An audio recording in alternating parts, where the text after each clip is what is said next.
টিকা কার্যক্রম চলমান থাকলেও কমেনি হামের সংক্রমণ। উপসর্গ নিয়ে দেশের বিভিন্ন জেলার হাসপাতালে ভর্তি হচ্ছেন রোগীরা। ফরিদপুর মেডিকেল কলেজ হাসপাতালে হামের উপসর্গ নিয়ে এক শিশুর মৃত্যু হয়েছে। গত 24 ঘন্টায় ফরিদপুর মেডিকেল কলেজ হাসপাতাল ও ফরিদপুর জেনারেল হাসপাতালে ভর্তি হয়েছে 16 জন। বর্তমানে এই দুই হাসপাতালে চিকিৎসা নিচ্ছে 63 জন। চাঁপাইনবাবগঞ্জ জেলা হাসপাতালে গত 24 ঘন্টায় ভর্তি হয়েছেন 32 জন। বর্তমানে ওই হাসপাতালে চিকিৎসা নিচ্ছেন 80 জন। এদিকে রাজশাহী মেডিকেল কলেজ হাসপাতালে একদিনে 24 শিশু ভর্তি হয়েছে। বর্তমানে হাসপাতালে চিকিৎসাধীন রয়েছে 149 জন।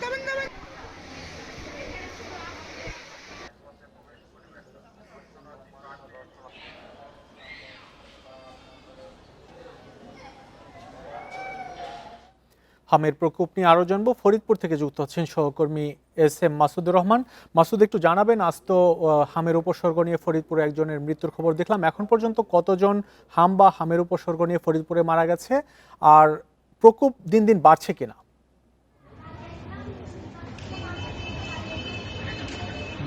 হ্যাঁ, যেমনটি বলছিলেন যে ফরিদপুরের যে হামের পরিস্থিতি, সেই পরিস্থিতি প্রতিদিনই প্রকোপটা বাড়ছে। রোগীর সংখ্যা প্রতিদিনই বিভিন্ন হসপিটালগুলোতে বৃদ্ধি পাচ্ছে, যেটা সিভিল সার্জনের তথ্য মতে এবং আমরা সরজমিনে দেখতে পেয়েছি।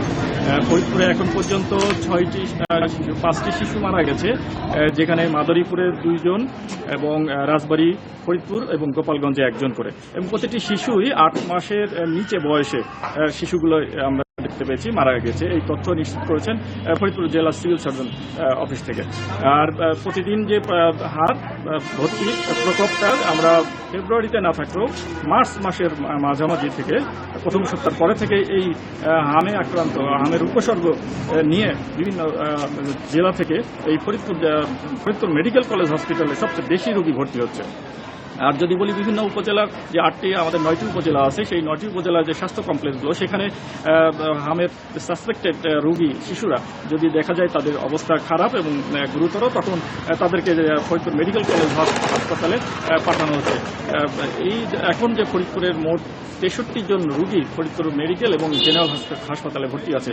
তবে সবচেয়ে খারাপ অবস্থা ফরিদপুর মেডিকেল হসপিটালের, কারণ সেখানকার যে আইসোলেশন ওয়ার্ড, সেই 8 বেড বিশিষ্ট আইসোলেশন ওয়ার্ডে এখন 46 জন রোগী গাদাগাদি করে তারা চিকিৎসা নিতে হচ্ছে। অর্থাৎ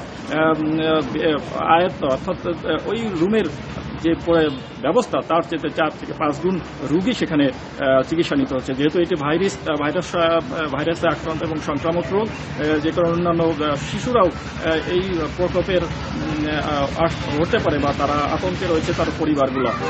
এই আজকে জেলার সিভিল সার্জন কর্মকর্তা সাংবাদিকদের সাথে প্রেস কনফারেন্সের মাধ্যমে হামের যে টিকা, সেই টিকার বিষয়টি নিশ্চিত করেছেন। 20 তারিখ থেকে আগামী 10ই মে পর্যন্ত হামের টিকা দেওয়া হবে।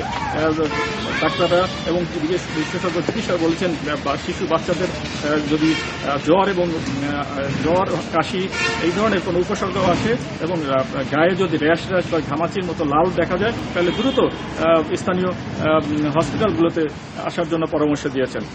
কাউকে আতঙ্কিত না হয়ে পরামর্শ অনুযায়ী চিকিৎসা নেওয়ার জন্য কথা বলেছেন ডাক্তার। ফরিদপুরে হামের প্রকোপ বাড়ছে দিন দিন, সে খবর জানাচ্ছিলেন সহকর্মী মাসুদুর রহমান।